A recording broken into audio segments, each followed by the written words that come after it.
On March 14, 1977, Earl Dekker made his final count of the dead letter inventory at the Bakersfield Main Post Office. He had performed this ritual every Monday morning for 19 years, cataloging the undeliverable, packages with smudged addresses, letters to the deceased, parcels refused by recipients who had moved on or simply ceased to exist. At 11:47 a.m., the counting stopped. Dekker's assistant found him slumped over the inventory ledger, pen still in hand. The coroner ruled it a massive coronary. Case closed within 72 hours.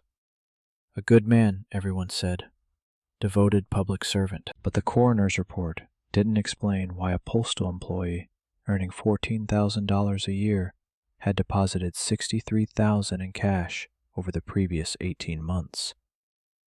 Or why the dead letter inventory he'd been counting showed 400 fewer items than the week before. Helen Kershaw had worked postal fraud for 16 years, long enough to know that dead men's finances told better stories than living witnesses. She pulled into the Bakersfield Main Post Office parking lot on a Tuesday morning, 3 weeks after Earl Dekker's death. Her government sedan coated in the fine dust that seemed to cover everything in the Central Valley. The regional inspector had flagged the deposit anomaly during routine estate processing. Dekker had no family money, no side business, no explanation in his personnel file for $63,000 that had appeared in careful increments. Never more than $4,000 at once, never on consecutive days. Kershaw carried a leather satchel containing Dekker's bank records, his personnel file, and 18 months of dead letter inventory logs. The logs showed a pattern she'd seen before. Items entering the system, but never leaving it through normal channels. Someone had been harvesting the dead letters. And Earl Dekker had been getting paid. The acting postmaster was a thin man named Vernon Sykes, who had held the position for exactly 22 days and already looked like he regretted it. His office smelled of old coffee and the particular anxiety of someone suddenly responsible for problems they didn't create. Inspector Kershaw. We weren't expecting anyone from San Francisco. Sacramento. I'm based out of Sacramento. Right, of course. I've pulled everything you requested. Personnel files, inventory logs, the deceased's desk contents. He gestured to 3 cardboard boxes stacked against the wall, each one sealed with evidence tape that Kershaw noted had been applied recently, within the last day or two, judging by the adhesive. Who sealed these boxes, Mr. Sykes? I did. Yesterday, when I got your call. And before yesterday? Where were these materials stored? Sykes's jaw tightened almost imperceptibly. In the dead letter vault, where Mr. Dekker kept everything. The dead letter vault occupied a windowless room in the basement, accessible only through a steel door that required 2 keys, one held by the postmaster, one by the senior clerk. Kershaw had read about this system in the procedural manual. It was designed to prevent theft. The irony was not lost on her. Who holds the second key now that Dekker's gone? That would be Maureen Oates. She's been senior clerk for, must be 11 years now. I'll need to speak with her. She's on leave, personal days, since the funeral. Kershaw wrote the name in her notebook, circled it twice. When is she expected back? She wasn't specific. Said she needed time. They worked together a long time, her and Earl. Kershaw had learned that grief made an excellent alibi. It was also, in her experience, the emotion most frequently performed by people with something to hide. Inside the vault, metal shelving units stretched floor to ceiling, each one labeled with dates and categories. Insufficient address. Deceased recipient. Refused. Return to sender. No forwarding. The air was cool and still, preserved like a museum of failed communications. Kershaw walked the aisle slowly, running her finger along the inventory tags. Each shelf was supposed to hold items for 90 days before disposal or auction. The system was simple, methodical, nearly impossible to manipulate, unless you were the person doing the counting. She stopped at a shelf labeled Agricultural Subsidy Correspondence. It was nearly empty. According to the logs she'd reviewed, it should have held over 200 items, checks and payment notices from the Department of Agriculture, mailed to farms that had changed hands, gone fallow, or simply ceased to exist. Checks made out to people who couldn't cash them, unless someone cashed them for them. The Department of Agriculture field office occupied a converted farmhouse on the outskirts of Bakersfield. Its white clapboard siding faded to the color of old bone. Kershaw found the agricultural payment coordinator behind a desk buried in carbon paper and adding machine tape. His name was Gil Patterson, and he had the permanent squint of a man who spent too much time reading fine print. Subsidy checks returned undeliverable? Sure, we get those. Maybe 40, 50 a month. What happens to them? We reissue. Send to updated address if we have one. If not, they sit in holding until the recipient or their estate comes forward. And if no one comes forward? After a year, the funds revert to the General Agricultural Fund. It's all documented. Kershaw opened her satchel and produced a list of 17 names. Farm operators who, according to postal records, had received reissued subsidy checks. According to the Department of Agriculture's own records, those checks had never been reissued at all. That's not possible. Every reissuance goes through my desk. I'm not suggesting they went through your desk, Mr. Patterson. I'm suggesting they never left the post office in the first place. Patterson's squint deepened as he studied the list. His adding machine finger tapped against the desk, a nervous habit, Kershaw noted, that accelerated as he read. These names, some of these farms haven't operated in years. Hendricks went bankrupt in '74. The Molina place burned down. Yet according to someone, checks were issued and cashed. Not by us. We don't issue checks to dead farms. No, but the dead letter office receives mail addressed to them. Mail that contains legitimate subsidy payments to the previous operators. Payments that, in the chaos of foreclosure and abandonment, no one is tracking. Patterson's fingers stopped tapping. He was beginning to understand. Kershaw drove the farm roads that afternoon, following addresses from her list. The Hendricks place was a collapsed barn and a farmhouse with plywood over the windows. The Molina property was char and weeds, the fire damage still visible 3 years later. She stopped at 6 farms. 4 were abandoned. 1 was occupied by a family who had never heard of the previous owners. The 6th, a walnut orchard on Route 178, had a different story. The man who answered the door was in his 60s, sun-darkened and suspicious. Mr. Castellano? I'm looking for information about Raymond Castellano. He's listed as the recipient of agricultural subsidy payments through 1976. My brother, dead since '73. I'm sorry for your loss. Did you handle his estate? What estate? Ray died owing money to everyone from here to Fresno. Bank took the equipment. I got the land and the debt. And his mail? Castellano's eyes narrowed. What mail? Ray's been dead 4 years. Any mail should have come to me. I filed the forwarding paperwork myself. According to postal records, 11 pieces of mail addressed to Raymond Castellano were marked undeliverable and sent to the dead letter office in 1975 and 1976. 3 of them were Department of Agriculture subsidy checks totaling $4,200. I never saw a dime of that money. No, Mr. Castellano, you wouldn't have. She showed him the bank records, deposits made to an account in Bakersfield, amounts that matched the missing checks almost exactly. The account holder was listed as R. Castellano. That's not my signature. That's not even Ray's. I know.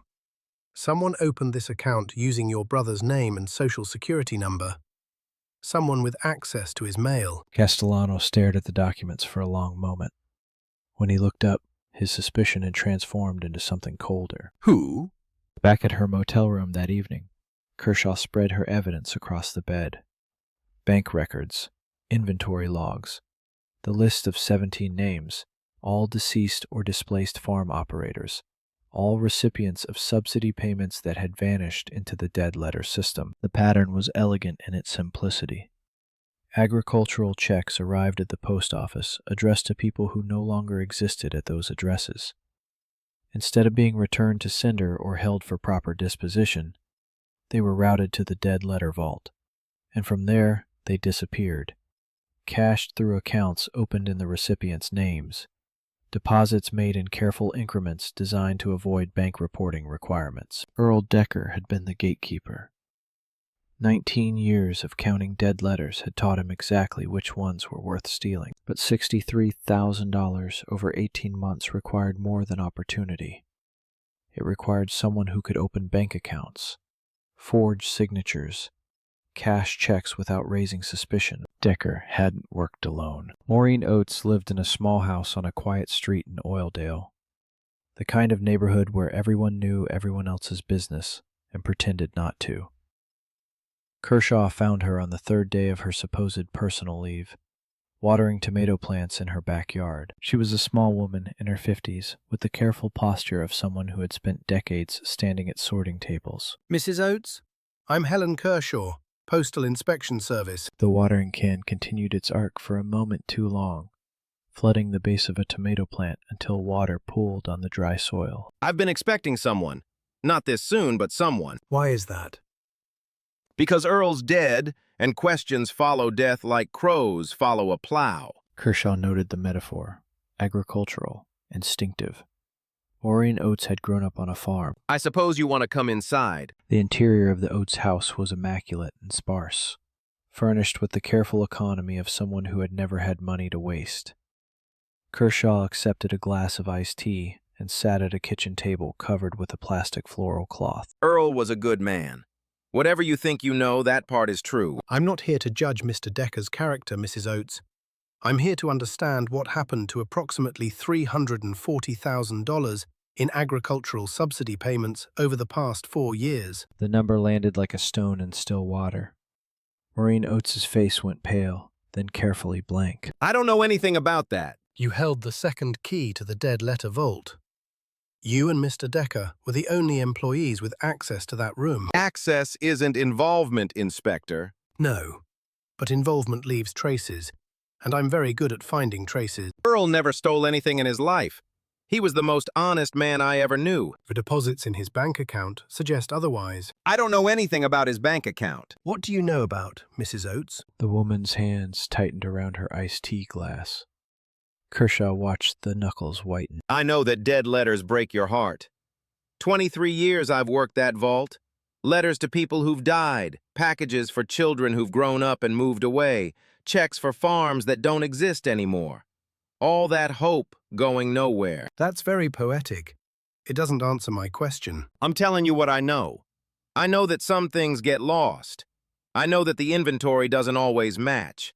I know that Earl counted every single item himself every week, and sometimes the numbers came up short. And you never asked why? You don't ask questions when you've worked somewhere 23 years. You learn what to see and what not to see. What did you not see, Mrs. Oates? A long pause. Outside, a dog barked twice and fell silent. I didn't see Earl taking inventory home. I didn't see him staying late on Tuesdays when the agricultural mail came in. I didn't see him talking on the phone to someone about account numbers and routing information. Who was he talking to? I didn't see, Inspector. That's what I'm telling you. But you heard. I heard a name. Once. Maybe twice. Earl said it when he didn't know I was in the sorting room. What name? Maureen Oates looked at her iced tea as if it contained something more interesting than tea. Whitfield. He said Whitfield. Kershaw found 3 Whitfields in Bakersfield. One was a dentist who had never worked for the Postal Service or any government agency. One was a retired schoolteacher who had been dead for 2 years. The third was Dale Whitfield, assistant branch manager at Central Valley Savings and Loan. His office was on the 2nd floor of a building that still smelled like new carpet and optimism. The Savings and Loan had opened 18 months ago, riding the wave of agricultural prosperity that had swept the Central Valley in the early 70s. Whitfield was younger than Kershaw expected, mid-30s, with the kind of easy smile that made people trust him with their money. He stood when she entered, hand extended. Inspector Kershaw. Vernon Sykes called ahead. Said you might be stopping by. Kershaw noted the use of first names. Vernon, not Mr. Sykes. The acting postmaster had friends in convenient places. Did he mention why? Something about Earl Dekker's accounts. Terrible thing, his passing. He was a customer here since we opened. A good customer? Steady. Regular deposits. Never any trouble. Regular deposits of what? The smile flickered, almost imperceptibly. Cash, mostly. Earl said he didn't trust banks with his whole paycheck. Liked to keep some liquid, deposit the rest. $4,000 at a time, on a postal worker's salary. I don't recall the specific amounts. I do. I have the records. Kershaw placed a folder on Whitfield's desk. Inside were copies of deposit slips, 57 of them over 18 months, totaling $63,400. Cash deposits. Always just under the reporting threshold. Always on Wednesdays. The day after agricultural subsidy mail arrived at the Bakersfield Post Office. Inspector, I process hundreds of deposits every week. I can't be expected to remember every one. You don't need to remember. The pattern remembers for you. $63,000 from a man who earned $14,000 a year. And that's just one account. She produced a second folder, then a third. R. Castellano. Opened July 1975, closed January 1976, after receiving $12,000 in deposits. H. Molina. Opened March 1974, closed October 1975, $17,000 in deposits. D. Hendricks. Still active, $41,000 in deposits since 1973. Those are customer accounts. I can't discuss. Those are accounts opened in the names of deceased farm operators, Mr. Whitfield. People who couldn't possibly have opened them because they were already dead. The smile was gone now. In its place was something harder, more calculating. I think you should speak with our legal counsel. Kershaw didn't wait for legal counsel. Instead, she drove to the Kern County Recorder's office and spent 4 hours pulling property records, corporate filings, and business licenses. Central Valley Savings and Loan had been chartered in January 1975 with initial capital of $200,000. The primary investor was a holding company called Valley Agricultural Services, incorporated in Nevada 6 months earlier. The registered agent for Valley Agricultural Services was a law firm in Reno that specialized in anonymous corporate structures, but corporate anonymity only went so far. The signature on the savings and loan charter belonged to someone local, someone who had to appear in person to file the paperwork. That signature belonged to Vernon Sykes, the acting postmaster, the man who had sealed Earl Dekker's files and called ahead to warn Dale Whitfield that Kershaw was coming. The scheme was larger than one dead postal worker, and the people running it knew she was looking. The next morning, Kershaw found her motel room had been searched. Nothing obvious. The documents on the bed were still there, the satchel still locked.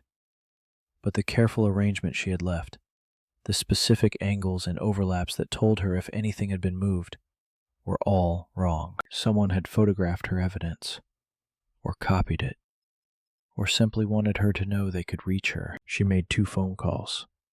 The first was to her supervisor in Sacramento, requesting backup and authorization to expand the investigation. The second was to the Kern County Sheriff's Department, asking for the original police report on Earl Dekker's death. The report arrived by courier that afternoon. It was thorough, professional, and completely useless. Natural causes. No suspicious circumstances. Case closed. But one detail caught our attention. The responding deputy, who had signed off on the scene, was listed as T. Whitfield, Dale Whitfield's brother. Deputy Tom Whitfield worked out of the Bakersfield substation, a low building that smelled of coffee and cigarette smoke. He was larger than his brother, with the weathered look of someone who spent more time outdoors than behind a desk. Deputy Whitfield. I'm Helen Kershaw, Postal Inspection Service. I have some questions about the Earl Dekker case. That case is closed. Cases can be reopened. Not by postal inspectors. You're outside your jurisdiction. Mail fraud is my jurisdiction. And Earl Dekker died in a federal facility while committing mail fraud. That makes his death my business. The deputy's face remained impassive, but his hand moved to rest on his belt, a gesture that could mean anything or nothing. Earl died of a heart attack. The coroner confirmed it. There's nothing to investigate. Then you won't mind telling me why you were the only deputy on scene. Standard protocol calls for 2 officers on any death investigation. I was closest to the scene, responded within minutes. And you determined it was natural causes within those minutes. The man was slumped over his desk with no signs of trauma. I've seen enough heart attacks to know what they look like. Did you search the scene? There was no reason to search anything. It wasn't a crime scene. According to postal inventory records, over 400 items went missing from the dead letter vault that day. Items that Earl Dekker had been counting when he died. For the first time, something flickered behind the deputy's eyes. Not guilt, exactly, but recognition. The look of a man who had just realized he was standing in deeper water than he thought. I don't know anything about postal inventory. No, but you know something about your brother Dale. And I think you know what happens to people who ask too many questions in this town. The backup from Sacramento arrived the next day. 2 junior inspectors named Foley and Chen, both young enough to still believe that evidence was enough to convict people. Kershaw briefed them in her motel room with the curtains drawn. We're looking at a coordinated operation. Dekker identified valuable mail in the dead letter system. Whitfield at the bank created accounts to receive the funds. Sykes at the post office provided cover and advance warning. What about the deputy? Insurance. Someone to make sure any investigation into Dekker's activities died with him. You think they killed him? I think Earl Dekker had a heart condition. And I think someone knew exactly when and where that condition would be most convenient. She spread the financial records across the bed. $340,000 over 4 years.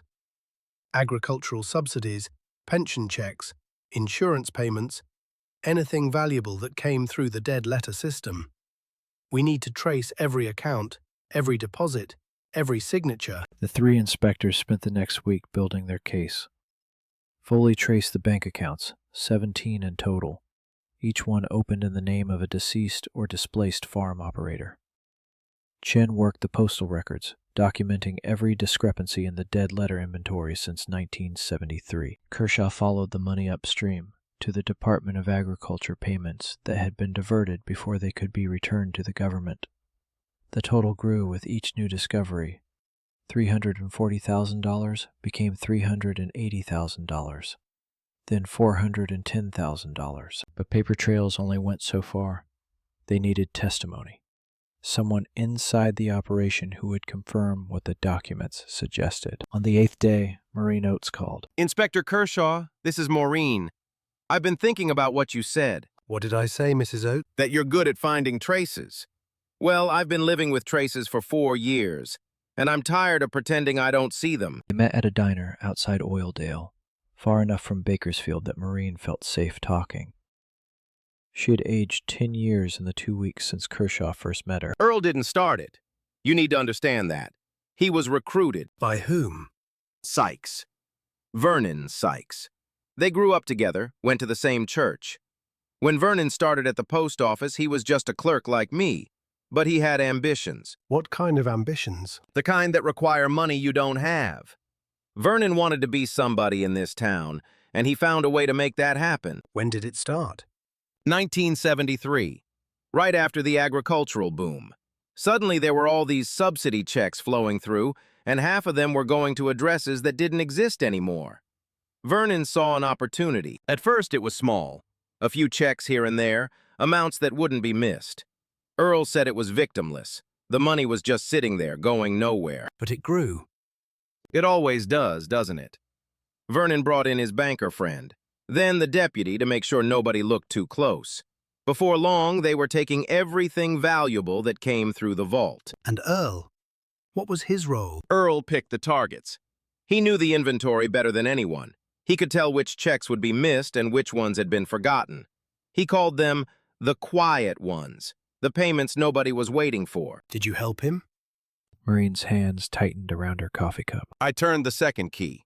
Every time Earl needed into that vault, I turned my key. I told myself I didn't know what he was doing in there. But you knew. I knew.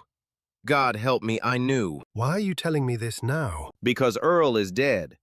And I don't think it was his heart. Kershaw leaned forward. Earl wanted out. Last few months he was talking about stopping, about coming clean. Said the money wasn't worth the wait anymore. Did he tell Sykes? He told someone. I don't know who. But a week before he died, Earl came to work scared. Said things were getting complicated. Said there were people involved he didn't know about. What people? He wouldn't say. Just that it had gotten bigger than Bakersfield.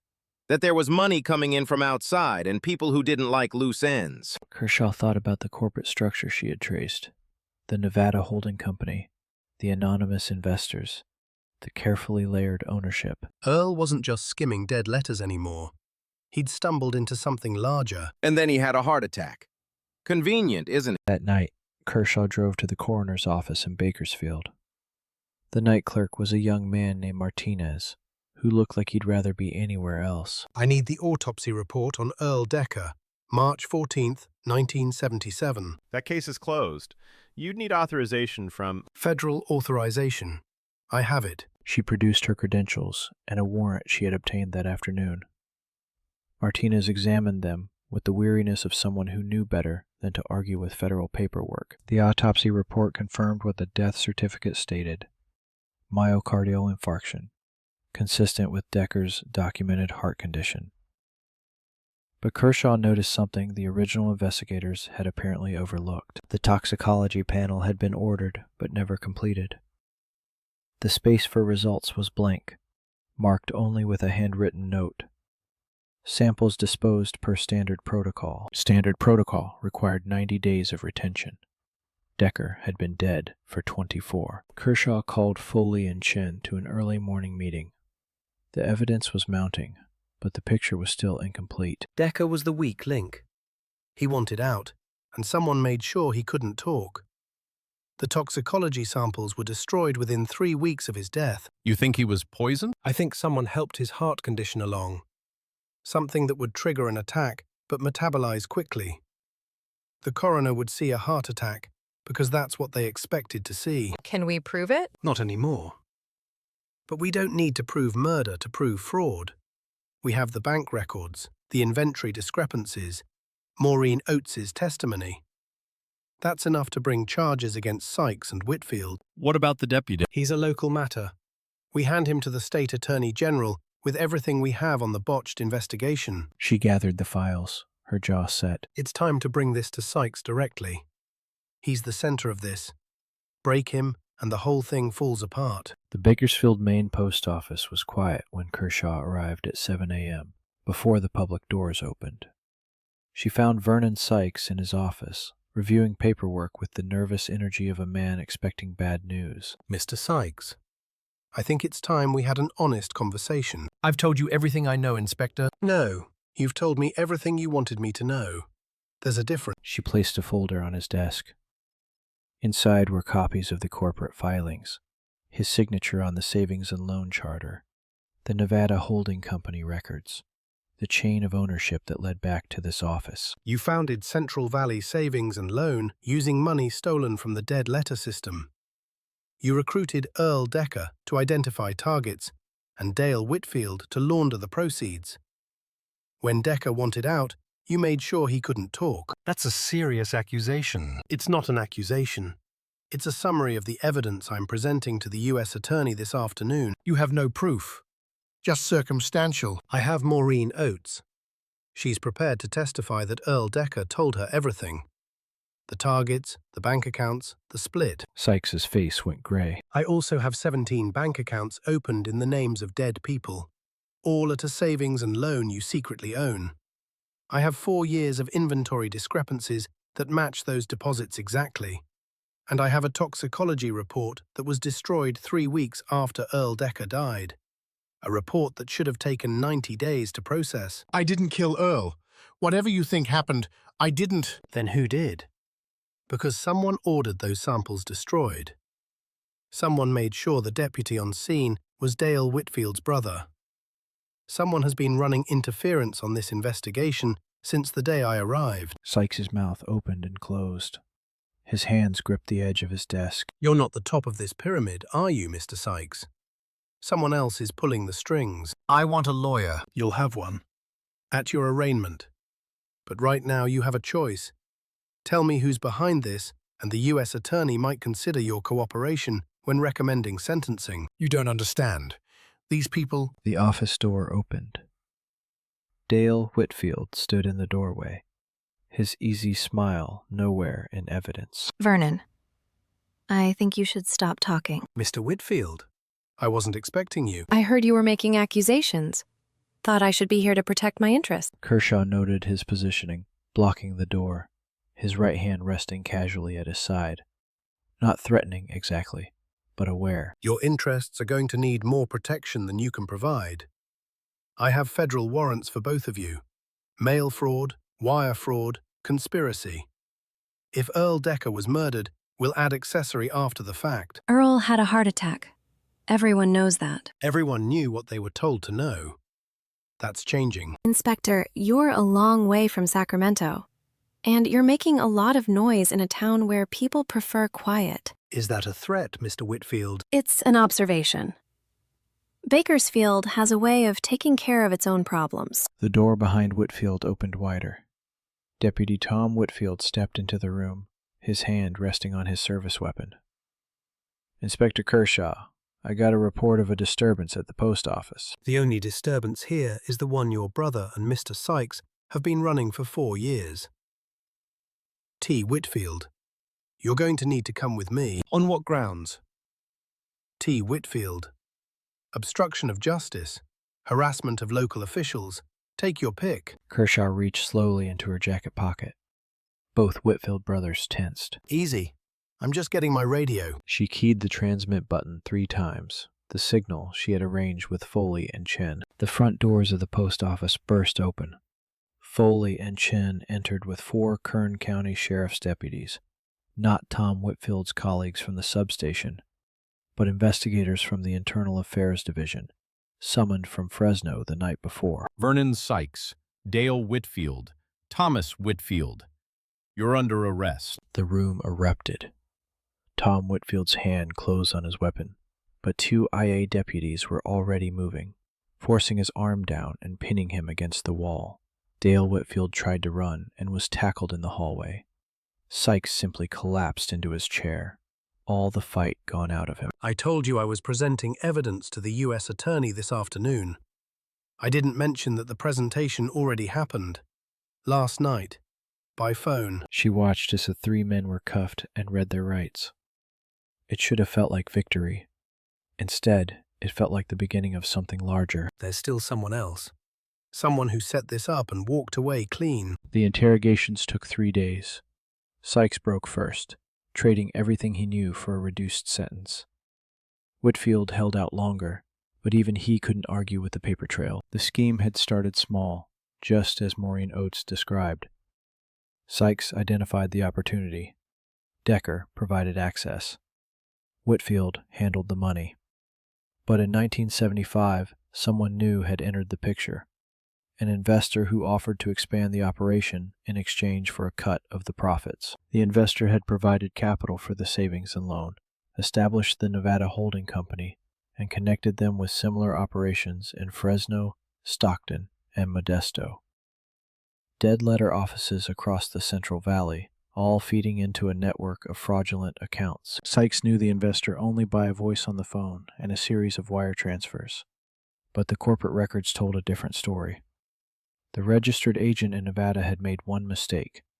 He had filed the holding company paperwork using the same address as his primary business. That address belonged to a law office in Bakersfield. Harold Benson had practiced law in Bakersfield for 32 years. His firm handled agricultural contracts, water rights, and estate planning for half the farms in Kern County. He was a deacon at First Presbyterian, a member of the Rotary Club, and a regular at the annual Cattlemen's Association dinner. He was also, according to the corporate records, the sole owner of Valley Agricultural Services and its network of dead letter fraud operations across 5 California counties. Kershaw found him in his office on a Thursday afternoon, surrounded by leather-bound law books and photographs of himself shaking hands with local politicians. Mr. Benson, I'm Helen Kershaw, Postal Inspection Service. I know who you are, Inspector. You've been making quite a stir. I'm about to make a bigger one.